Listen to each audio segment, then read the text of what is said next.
everyone. I'm very excited to welcome you all today to our webinar on financial well-being for entrepreneurs, building strong financials and what it means to take on debt.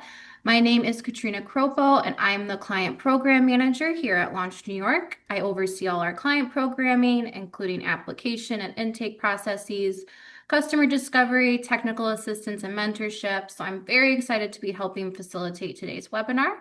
We can head on to the next slide. And the next one, please. Thank you. So for those of you who may not be familiar with us, Launch New York is a nonprofit venture development organization dedicated to supporting high-growth startups across New York, upstate New York. Our mission is to drive job creation and fuel long-term economic development throughout the region. We serve 36 counties across New York State, from Buffalo to Albany, helping founders access the tools, capital, and expertise they need to scale. Our support includes one-on-one mentorship and direct investment through the most active seed fund in New York State. And since our launch, we've supported more than 1,900 startups through mentorship, helped create nearly 10,000 jobs, and made direct investments in 112 companies. We can head on to the next slide here. Launch New York provides pro bono mentorship through our entrepreneurs in residence, or EIRs, who work closely with these startups. We work with companies through the application process for investment and coach founders through various stages of development and growth. Additionally, we have specialty programs that are designed to help a wide range of founders with targeted support for under-resourced founders through our Founders Go Big program. We also have targeted programming for founders developing clean energy solutions in our Eco Incubator. And finally, we recently launched our New York State Technical Assistance Program, which provides startups with pro bono legal, financial, and accounting services, and sponsors webinars such as the one you are joining us for today. So for more information, please feel free to visit our website. So now it is my pleasure to introduce Lauren Skellinger, Vice President and Regional Relationship Manager at Impressia Bank. Lauren oversees business lending across the New York market. With 18 years of commercial banking experience, she provides full-service banking solutions with a focus on financial literacy and creative underwriting for women-owned businesses. Her expertise includes credit structuring, international trade, treasury management, and depository services. Lauren is actively involved in the community, serving on the board of the Girl Scouts of Western New York and on finance committees for multiple local nonprofits. She holds her BA from Colgate University and is a certified treasury professional. Lauren, thank you so much for joining us today. I'm very excited to see what you have to share, so I will pass it over to you. Thank you very much. I appreciate the time, and I appreciate everyone joining today. I'm presenting and doing the slides, so if you notice that I need to move along, or if you have a question, please raise your hand, and the team here will make sure that you get highlighted. We're going to go through a number of different topics today, and I want it to be as interactive as possible. We're a reasonably manageable group this afternoon, so if you have questions that are specific to you that you want us to make sure that we address, please do speak up. I will also be hanging around at the end to answer questions both during this time and sort of as an office hours afterwards from 1 to 1:30. So we'll be talking today about interpreting financial statements, some key financial ratios, best practices for evaluating your business's financial health, forecasting and financial modeling, and then we'll end with some U.S. news updates and how those are impacting you and your company. So jumping right into interpreting financial statements, there's really three main financial statements that it's crucial for you to understand. Your income statement, which reports the income and expenses for a designated period of time. This is also for many founders. This is going to look similar and be most familiar to what you've seen built for your modeling, your projected revenues and expenses. Once you're operating, the historical look-back statement is that income statement. The next statement is your balance sheet. So the balance sheet will report the standing of your assets and liabilities and equity as of a specific date. So while the income statement is going to be for a period of time, usually it could be the prior 12 months, the prior quarter, the balance sheet is only going to take a look as a snapshot as a date in time, typically at the end date of the corresponding income statement. And then finally, the cash flow statement is a complement to the income statement, and it shows the actual cash in and cash out. And it breaks it down into three categories. operations, financing, and investing activities. And again, the cash flow statement will cover a period of time, and typically it's going to mirror and tie back to the income statement and balance sheet as of those same dates. So looking at your income statement, this is a statement that you should be looking at most often. Your cash flow statement and your balance sheet, you might be looking at slightly less often, but your income statement, you really want to have a good grasp on what it looks like as the business owner. Even if you're working with a bookkeeper or an outsourced CFO who's able to help you make strategic decisions, this is the statement that's going to be most crucial to the running of your business. In order to make sure that this income statement is usable for you, the key consideration is making sure that you have your revenues and expenses categorized properly and timely. I'm sure that for many of you, managing the books is not the primary focus for your job. You're dealing with many other things. So if this isn't something that you and your admin team can be attending to, using an outsourced resource to help you make sure that revenues and expenses are categorized in a timely basis and accurately is going to be key to making that income statement usable. If your transactions aren't categorized, then the income statement is giving you information that's really not actionable for you. I have noted here, you want to run this report regularly. At a minimum, this is something that you should be checking monthly. It could be done weekly or even daily, depending on your transaction volume and what KPIs you have tied to your income statement. The key ratios that I think are relevant for every company are going to be your gross and net profit margins. So these are probably calculations you're already familiar with from building out your business plans and your projection models. But essentially, you're going to subtract your cost of goods sold or your total expenses from your revenue and multiply it by 100 to get a percentage that will show how profitable your business is at a gross level. So just before you take your operating expenses out, and then at that net level after all your expenses. Really, it's self-explanatory. The higher those numbers are, the better off your business is. But you want to try and tie those to what are industry standards, right? Looking at your business, the business type, the industry type, and the structure of your business to see what is a good benchmark. What should your gross and net profit margin be as a target? Mm-hmm. The other key way that you can use those calculations is looking at your business over time. So perhaps month over month or quarter over quarter or week over week, you can see how those gross and net profit margins move. The other piece that you want to look at universally for every business is the trend of your EBITDA. So EBITDA is a term that bankers and CFOs and investors are all going to use very freely, but I like to take a moment to address that not everybody is super familiar with either what EBITDA is or why so many financial institutions will use EBITDA as a shorthand for cash flow. So EBITDA stands for earnings before interest, taxes, depreciation, and amortization. People use it as a shorthand for cash flow because it normalizes figures for comparison across businesses and industries. So if you imagine a business that's really capital intensive, they have a lot of equipment that they need to purchase, or a business that has been growing in recent years through acquisition, in either of those cases, those businesses are going to have large amounts of depreciation and amortization that's going to show up on their financial statements. And you want to add those figures back in to get a more normalized figure to be able to compare the actual cash flow of that business against other businesses that are in the same industry or who might be looking for the same investment dollars. Before I move on from the income statement, I do want to take a moment and see, is there anyone here who has a question about anything I covered so far? And I'll poke at the Launchneer team. You'll just ping me if we see somebody that has a question. Yep. I told everybody if you feel like you need to put a question in the chat, go ahead, and then I'll say, Lauren, hey, let's pause. Perfect. Thank you.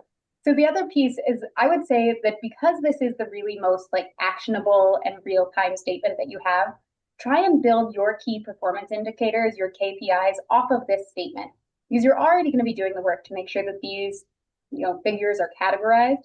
And as much as you can drive this and tie these figures to your KPIs that you're going to be checking that are specific to your operation, the better. Lauren, we actually did just get a question in the chat. What's a P&L then? From Mike Berncart or Berncrant.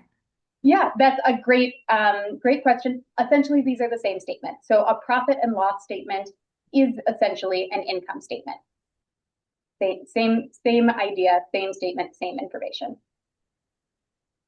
I guess I'll say, like, if you were running this in QuickBooks, I think QuickBooks will call it a P&L statement. If you're working with an accounting firm and they're using GAAP accounting, they're going to put together and label it in accordance with GAAP accounting. Any other questions? Just let me know if anybody pops into the chat or with a question. So pivoting to the balance sheet. As we discussed at the top, a balance sheet is going to look at assets and liabilities at a point in time. So this statement is going to show fluctuations, right? As you get a big deposit in, your assets are going to go up, but your liabilities are also going to go up as now you have an obligation to perform. Same thing if you're purchasing a bunch of inventory, your cash is going to go down, your inventory is going to go up, and your assets sort of stay stable there. But there's going to be fluctuations here that are going to really move the needle during the course of a month. So I would say this is a statement that you want to look at monthly to quarterly. This is a statement that if you're looking at it, weekly or daily, it's going to create a lot of noise and might lead to questions to your accountant or CFO that really aren't material. It's best to look at it in conjunction with the period that you're looking at your income performance on, maybe monthly or quarter end. The importance of getting this statement accurate is also, paramount. So you want to make sure that your reported liabilities and assets are accurate.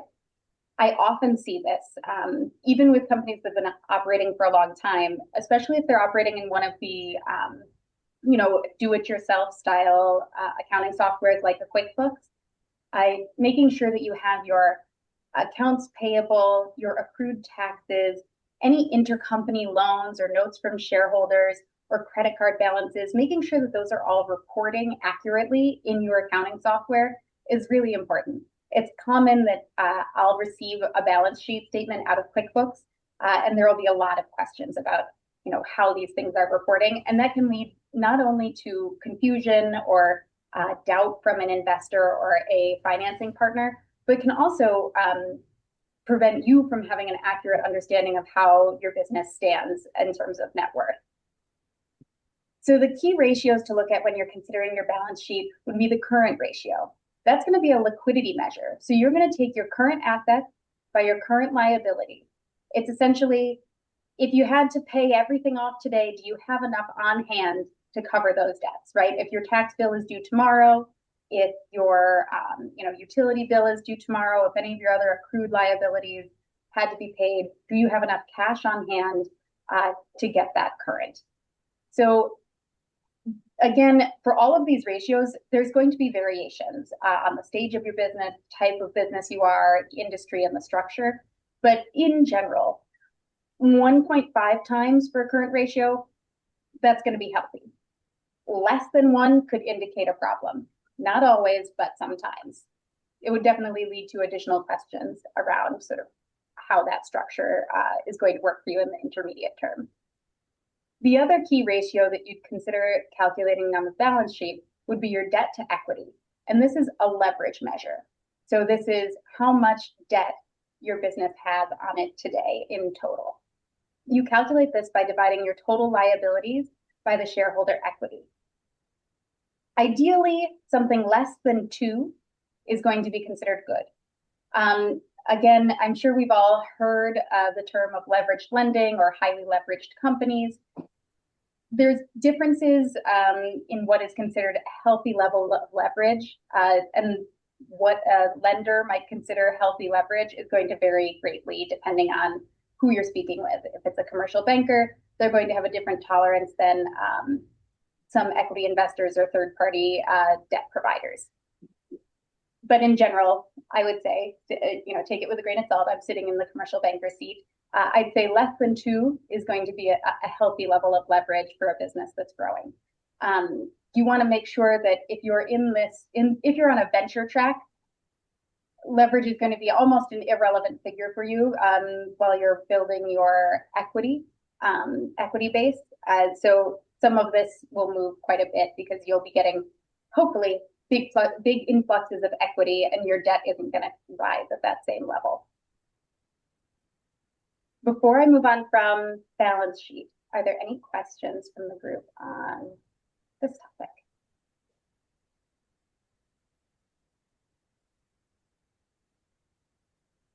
Okay, great. So additional ratios that you want to consider. So lenders and investors are each going to have their own preferred calculations as they underwrite transactions. I would recommend, if you're having conversations with an investor or with a lender, ask what they're looking for. What are the key calculations that they're considering, and confirm the figures that they're using for their calculations. Bankers and investors are only going to be able to be as accurate as the information that you're providing them on your business. If you're providing them an income statement and a balance sheet that has inaccuracies, or if you're providing projections that you have sensitized downward, ask how they're taking your data and changing it. I can say, most commercial bankers, if you're giving them projections, they're going to sensitize them on their end as well. So you might think that the banker is looking at one level of EBITDA that your business is generating, and they might have sensitized it downward. So confirm how they're doing their calculations, confirm what their assumptions are and what they're looking for, especially if you're starting to feel like you're not able to get the terms you're looking for. Ask those questions and make sure that you feel empowered to understand kind of how they're looking at your business. So the additional ratios that you want to consider calculating for yourself would be your return on assets. So this is how efficiently are you using your assets to generate profit. You calculate this by taking your net income, you divide that by the total assets, multiplied by 100. So again, you're going to get a percentage here of how much money can you generate on the assets that you have. And that includes your equipment and your receivables and your inventory. So in general, the higher that figure is, the better, right? You want to be able to, turn your assets into cash as efficiently as possible. But the higher the better, but you want to really compare that again to industry standards, or ideally, especially for businesses that are at early growth stages, you're going to be looking at that compared to your own historic figures. So this might be something that you're comparing, quarter over quarter, month over month, especially as you're growing. It helps you understand, okay, if we purchased this additional equipment, did this increase? Did we, increase our revenue generation at the rate that we expected? Did it increase our efficiency? It can be a really useful tool to see sort of how that's trending over time within your own company. Another hybrid ratio that you want to take a look at is your cash flow leverage. So this is essentially a calculation that would tell you how many years would it take you to pay off your current debt based on how quickly you're generating cash today. So you're going to take your total debt and divide it by your EBITDA. Again, you'd take the total debt as of a point in time at the end of an income statement. So the total debt will come from your balance sheet. Your EBITDA will come from your income statement. So let's say you're looking at, as of March 31st, 2026, take that EBITDA figure as of the end of that last quarter or last 12 months, trailing 12 months, and divide your total debt as of that same period. And that'll give you a ratio that would show you essentially if you had to pay off all your debt today without, at this same level of cash flow generation, how many years would it take? Good is going to depend on the capital requirements of your business. So, if you're in a really capital intensive business, or if you have a lot of sort of startup costs that are sitting on your balance sheet today, or if you have a lot of historic losses that are sitting on your balance sheet, any of those are going to drive your cash flow leverage number up. Generally, less than 3 times would indicate that there isn't a significant problem. In that between 2 and 3 times, You might find some questions around whether that is appropriate. And then higher than 3 times, you're going to start to see, at least from traditional lenders, some hesitation, depending on a million factors of kind of what the go forward plans would be for any additional debt that might come on the books. Lauren, we have another question from Mike. Does the return on assets go down with depreciation? So you want to look that return on assets figure is calculated by looking at the net income, not an EBITDA. So as depreciation, I guess it's going to depend. You're going to look at the total assets and your net income. So I guess it should be depreciation neutral.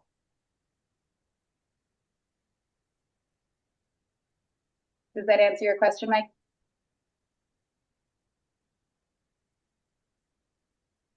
Yes. Okay, great. Any other questions?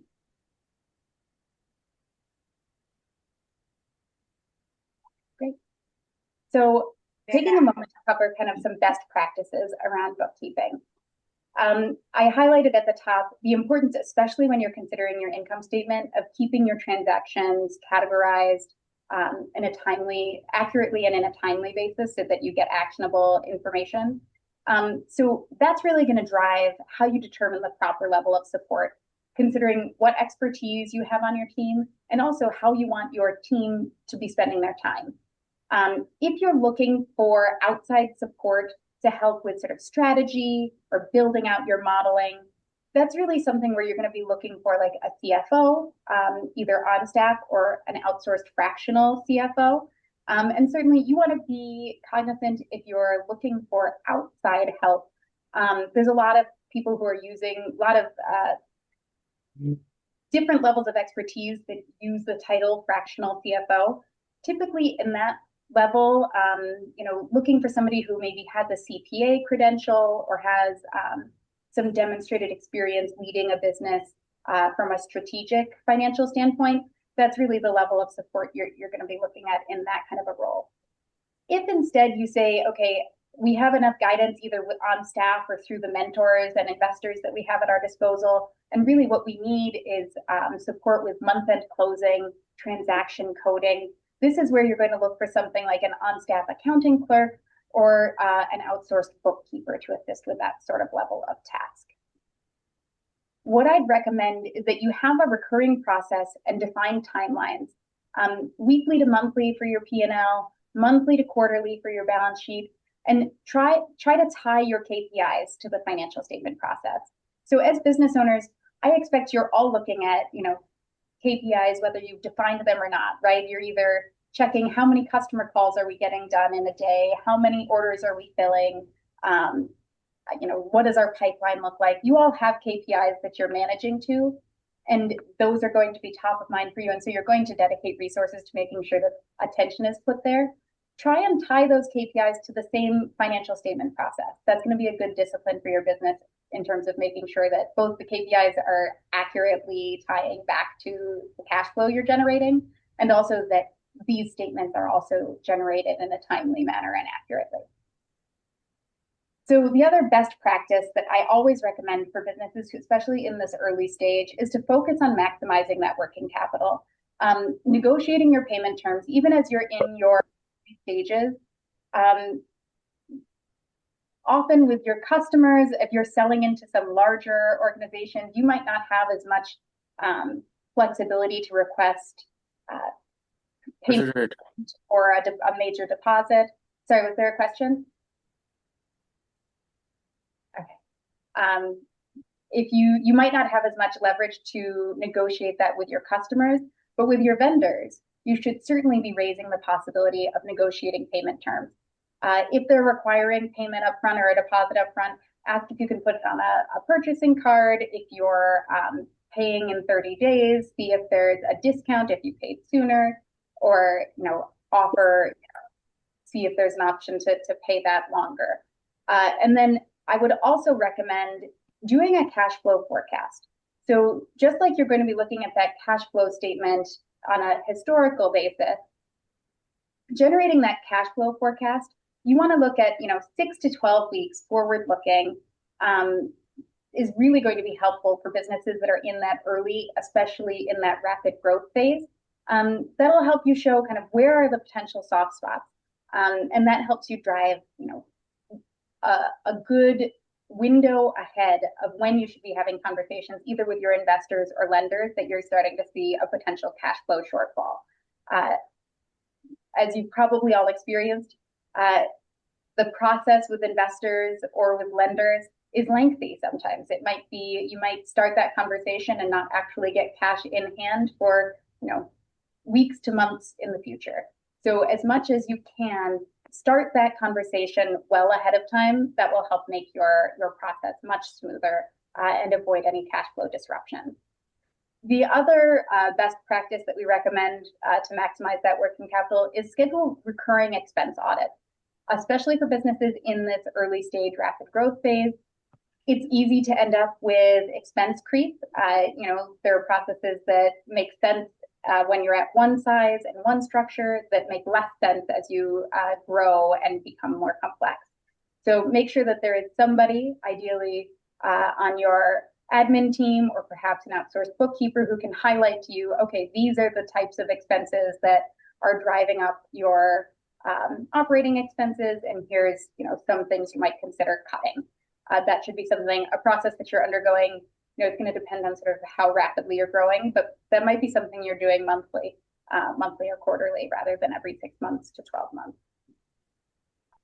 Any questions on any of these topics?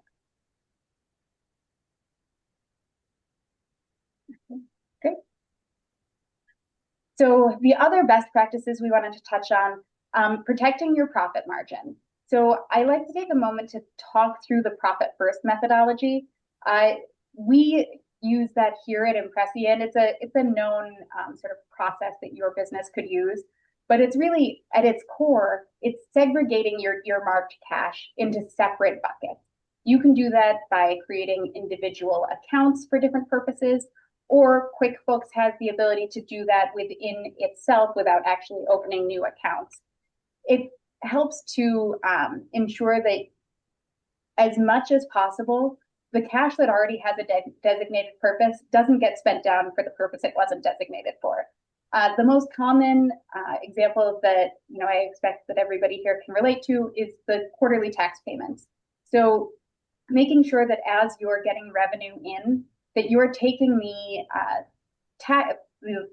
associated tax obligation and setting those funds aside, so that when that quarterly tax bill comes due, there's no strain, the funds are available, and you can make that payment. Same thing should be done generally for customer deposits. So as you're taking customer deposits for orders, ensuring that you're setting that aside and making sure that those funds are available for order fulfillment is a really good best practice. And you might also have other, goals, such as, buying a building, buying equipment, and you might say you want to take a percentage of each dollar in and designate it towards those purposes. So I'd recommend considering something like that, especially for some of the the mandatory non-negotiable expenditures like taxes, customer deposits, but also for some of just the strategic goals that your business has. As much as you can, automate those savings and be intentional and consistent about what allocation you want to put to each of those purposes. To take a moment and explain kind of how that process works at our bank is you can identify set percentages and have the allocations happen automatically as revenues come in. It's a really useful tool, and you can build something similar, at whatever financial institution you're working with, or within QuickBooks or whatever accounting software you're using. Certainly something we're happy to talk more about. I would also recommend that you set a schedule for your owner's draws. You're all in business, not just, I guess for some of you, maybe this is just a passion project, but for most people, it's also supposed to fund your own lifestyle. So ensuring that you are getting rewarded for the work that you're doing is important. So setting a schedule for those owner's draws can be part of this, protecting your profit margin discussion, in addition to having an account or area that's designated for taxes and for customer deposits and for future building purchase. You might have a separate account set aside for owner's compensation. And be intentional about what percentage you think is fair there as well. You should always discuss with your accountant what portion of your compensation is best allocated as salary versus distributions. We can connect you, Launch New York can connect you with resources that can help you start those conversations. But that's definitely a piece you want to consider. There's going to be differences from a tax perspective and how those different styles of compensation will impact you personally. The other best practice I like to talk about is using credit responsibly. Talking about how the credit is to be used and sizing it appropriately to the expected need. So if you are putting together your cash flow projection and you can see that the maximum cash flow deficit that you'll have in the next 12 to 18 months, let's call it $100,000. You're going to be short $100,000 in, month 12 because of just timing differences. Take that and add another 20% to it. And that might be the number that you start with when you approach a lender about a line of credit to cover that gap. So that would be my best practice recommendation. Calculate what that need will be, plus add yourself a little cushion. You want to consider the debt service coverage ratio. Different banks and different lenders are going to have different criteria there. But for yourself, you might consider these types of ratios are going to be minimums, 1.2 times the ability to cover your projected debt. And a collateral coverage ratio is going to be the other consideration that most lenders are going to take into account. And that they're going to be looking for a 1.1 times minimum. You want to model your total interest expense compared to your liquid savings interest income. So if it makes more sense for you to keep your liquidity, you have equity dollars that are earning interest at a relatively high rate compared to the interest expense that you would have on debt, that should help guide your decision. If it's going to be more expensive to borrow for this need, you have your cash on hand with enough cushion to potentially meet that need and still have a comfortable cash position, you might say, okay, we're better off using cash. But those are essentially the two figures you want to look at as you consider whether it makes sense to borrow for any specific need. Any questions on any of that before I move on? Great. So talking about forecasting. So putting together a formal budget setting process and recurring tracking is going to be really important. We've talked a little bit about, defining those key performance indicators. I mentioned that my assumption is many of you already have these, whether you've documented them or not. But taking those key performance indicators and building that into your budget setting process. I imagine that for many of you, if you're in the early stages, you've done a process of setting a projection, a goal for the next 5 years. How often are you going and revisiting that? Certainly, if you had set these forecasts in late 2025, energy costs have changed dramatically, so that forecast needs to be revisited. Transportation costs are dramatically different, so making sure that you have a process to revisit those and redefine what's achievable, that will help keep your business on track. My recommendation is you complete those forecasts both ways.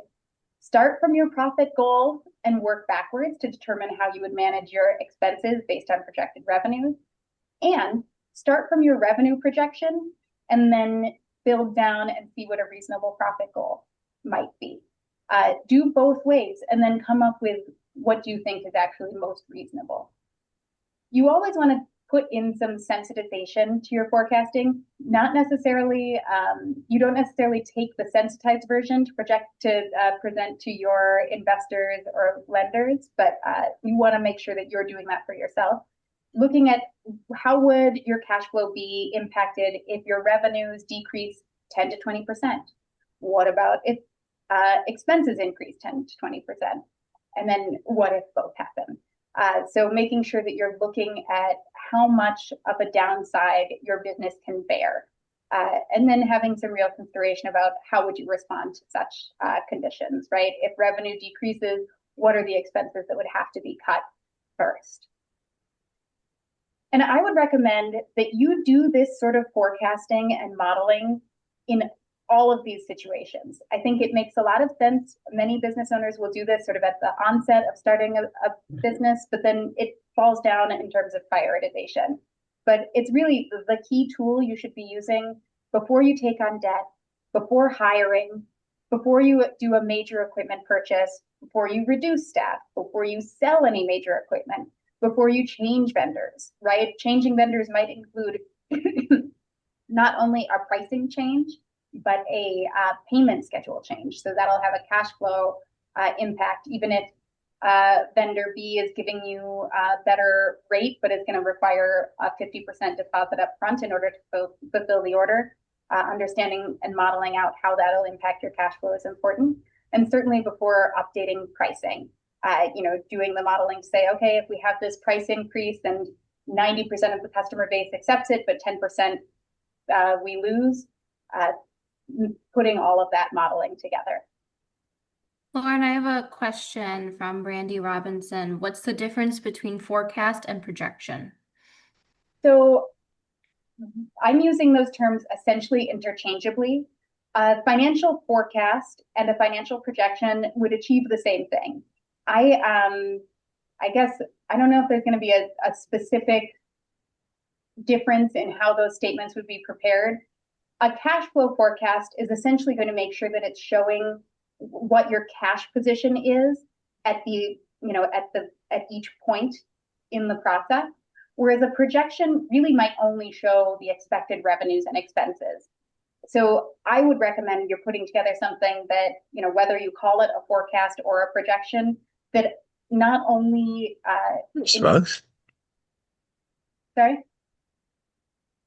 but not only incorporates the revenues and expenses, but also incorporates what that cash position is going to be throughout the forecasted period. Does that answer the question? Happy to elaborate if needed. Yes, that does. Thank you. Any other questions?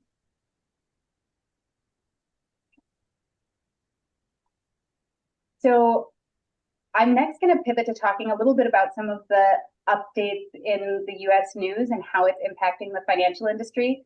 I sent this deck in a couple of days ago as a meeting. The next meeting was, let's see, do I have my dates right? Okay, yeah. So we've had interest rates held steady since December 2025. There were 3 consecutive rate cuts at the end of 2025. We don't know what next cuts are going to be. This is as of the last FOMC meeting that was April 28th, 29th. The next Fed Reserve Chair, Kevin Warsh, he has been expected to favor easing, and he has a reputation of having a market focus. So I think even last week when I was putting these slides together, I would have said he was really likely to be pushing for rate cuts. But I think just in the last couple of days, conditions have changed slightly, and it seems like the market is not building in additional rate cuts in the intermediate term. But I'm not an economist, so certainly keep an eye on that. The reason why it's important to think of this is that these interest rates are what drive borrowing costs. So as you see these rates change, it can change your line of credit rate availability. What is the interest rate going to do if you're taking out a term loan, a short-term term loan? Mortgage rates are a little bit different, but sort of intermediate term borrowing under 3, 5, 7-year loans, those interest rates are going to be impacted by what happened at the Federal Reserve level. Inflation is currently at 3.3%. That's the trailing 12 months as of March 2026. Food inflation is at that 2.68. Energy inflation was at 12.53%. So there was a period of relative stability in inflation. It was a little bit closer to the 2% target in early 2026, and it's ticked up a little bit. I expect many of you can feel that at the gas pump and elsewhere.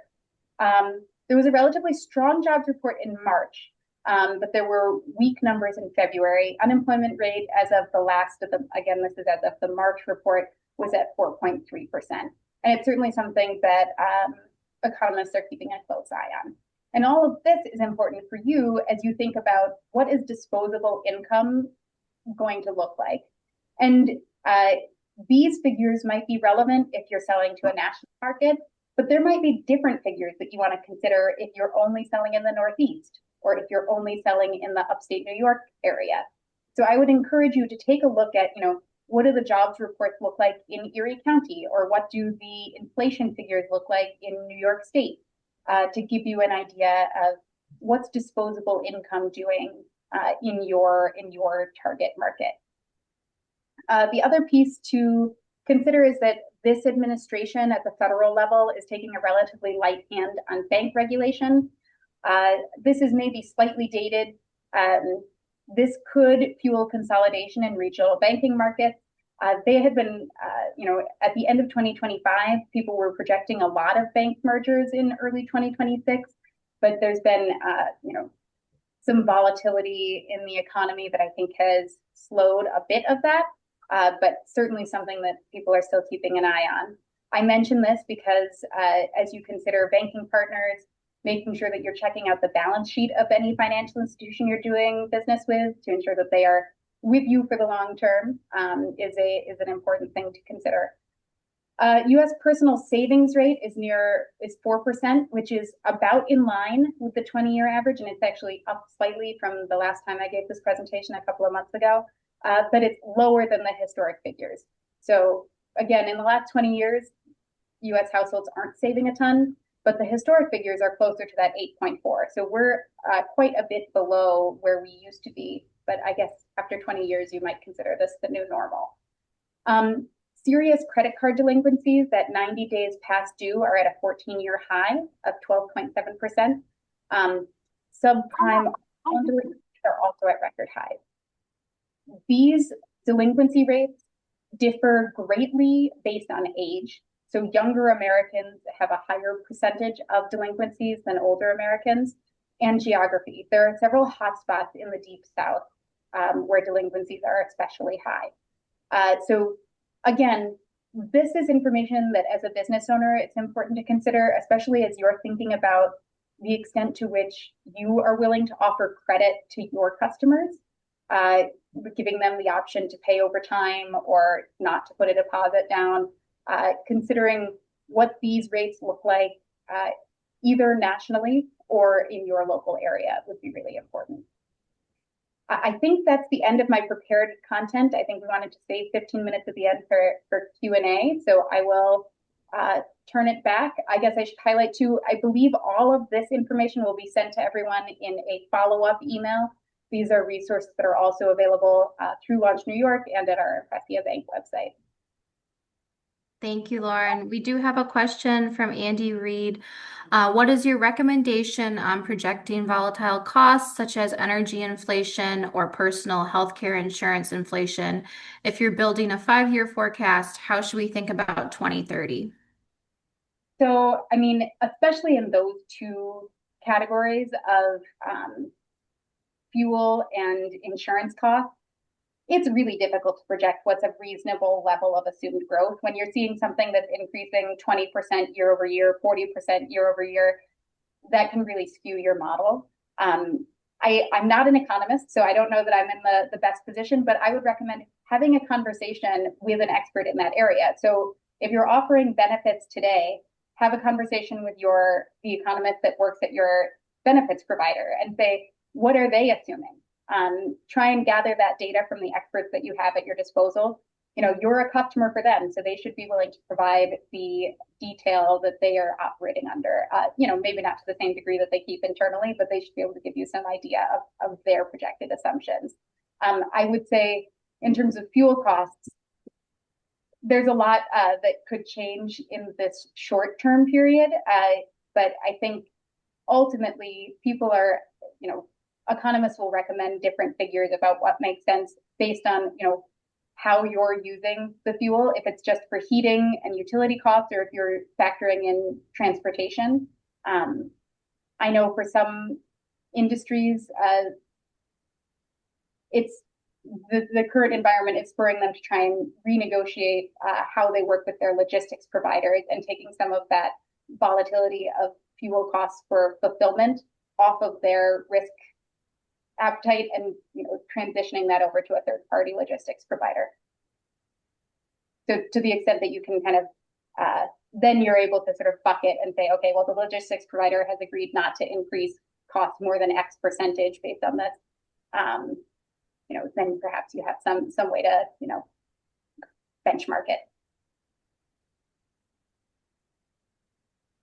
Did you have any follow-up for that, Andy, or did that answer your question?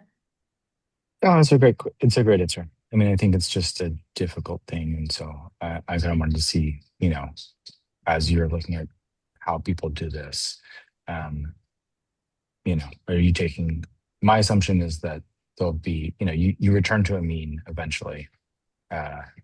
So it's just like, when is that eventuality? Right. Yeah, I hesitate to put a number out there that I recommend on your forecast because I'm guaranteed to be wrong. High or low. Thank you, Lauren. There is another question from John Kincaid. They do international business selling battery engine storage systems to African and Ukrainian hospitals to end their blackouts because of poor grid stability. I think he meant to say, how is borrowing to buy products to sell international? How do you go about borrowing products to sell to international clients, and how do you manage the risk of non-payment? So actually, John, I would recommend there is something you could look into. Borrowing to sell, borrowing for inventory that ultimately is destined for overseas is a little bit tricky, depending on sort of how, if those goods are ever brought domestically, that it's tough if the collateral is always overseas, but there are people who play in that space. But I can at least help on the how you would manage that risk of non-payment from an international borrower. You might consider looking into letters of credit. Commercial letters of credit are a tool that you can use that would help guarantee payment once you've met the contractual obligations. This is a tool that there's sort of two ways you could structure it. Typically, and the least expensive option would be to have your international African or Ukrainian customer purchase a letter of credit from their financial partner to the bank and issue you that commercial letter of credit, which you then draw on to get paid after you've shipped. Oh, okay. You could have them send you a deposit and you issue them a standby letter of credit in return that they could draw on if you don't fulfill the order. Those are sort of two main ways that people look to mitigate that risk of international non-payment. I mean, the gold standard would say, give me a deposit and then then I'll fulfill it. I did that before, but yeah, it's not always possible. So, right. And you might be losing market share if you require that in all cases. Yeah. Okay. We'll talk later. Of course, yeah. Are there any other questions from individuals? I do have a question for you, Lauren, more of a general one. But we have a lot of founders on the call today, which is awesome. So what are common mistakes that founders make when they're preparing their financials for funding conversations, and how can they avoid them? So I would say the most common, not a mistake, but I think a good best practice is be realistic in the forecast. If it's a forecast that looks, I guess not every business is going to follow a hockey stick level of growth. So making sure that you might show, if you really in your heart believe that hockey stick is the trajectory that you're on, also showing a downside scenario to help root your either your investor or your potential lender in what a best case scenario might be and what a realistic case scenario might be. Another thing that I would recommend is something that I highlighted in the presentation, but ensuring that you feel confident that the financial statements you're sharing are accurate, or to the best of your ability, they are accurate. It can really derail a conversation if send a lender a statement and they ask a question and are told, okay, well, no, that's not right. It's just not categorized correctly. Or actually that, there's another loan here, or there's more debt that I didn't tell you about. All of that can really provide a setback in those negotiations. Mhm. Yeah. And for startups with limited accounting support, like you said at the beginning of this call, a lot of founders, this isn't their favorite part of running the business. And it's a lot of information. It's a lot to navigate. So with that limited accounting support, what are the absolute minimum bookkeeping best practices that they can keep to stay fund ready? I think making sure that you're able to get that income statement in a reasonably accurate format, at least monthly, so that you have a statement that you can look at that shows, okay, this is the money that came in, this is the correctly, accurately categorized expenses that went out, and this is what we made last month. That's a sort of the minimum that I would say you'd need in order to be, even just to like manage the KPIs of your business. I feel like that would be, even if that's before you're starting to approach lenders. Yeah. Thank you. And Edgar, I see you have a question. You're off mute. So do you want to go ahead and ask? Yeah, hi Lauren. Thank you so much for presenting. Really, really important stuff. Like as you mentioned, as a founder, you are looking into very many things, but the financials really are an important part. And in my work as operations, I'm always looking at, well, what where can we get working capital from? And as a software only startup, I'd like to understand how commercial lending views us because it's not hardware equipment, it's not assets that you can go after or repossess if the credit line were to go a little bit sour. So yeah, just understanding what are the best practices, how do they view us, and how do we go about this? Yeah. So I think you're highlighting like a real challenge for a lot of businesses that are in that sort of service providing industry. Where, I had mentioned kind of the two key ratios. You're going to look for the debt service coverage ratio, which you might have fine. You might be just printing money, but Mhm. hard assets. So then that collateral coverage ratio becomes a real challenge for traditional commercial lenders. You'll see that there are a lot of non-bank lenders that play in the space of working capital finance where they don't care about collateral. So there are people in that space who are just going to they consider themselves just cash flow lenders. I would caution you that those lenders are often going to be much more expensive. Yes. The other alternative when working with a commercial bank, when you have a collateral shortfall, is to look at some local, either state or federal programs that can help. There are subsidized programs through the ECIDA, through the SBA, and then some other sort of local programs that are designed to help in exactly this sort of a scenario where there is, sufficient cash flow, but there's potentially a collateral shortfall, either because of the nature of the business or the pace of growth. Mhm. Talking to a commercial banker to say like, hey, well, what if we got an SBA guarantee, or what if we took a portion of this working capital loan and split it with the ECIDA, Erie County Industrial Development Agency? There might be solutions there. The other, the easiest way is if you have an investor who's willing to help backstop that risk, either through pledged cash that they can earn interest on, but it's pledged if there is a shortfall in a down. Yeah. And it was interesting because when we were applying, we were asked to provide a narrative, obviously financial projections as well. I was also trying to understand, uh, besides income statements, profits and losses, why would that be important? It's almost like the bank was asking us to tell them a story. Yeah. Uh, I mean, there's more than just numbers to any credit decision.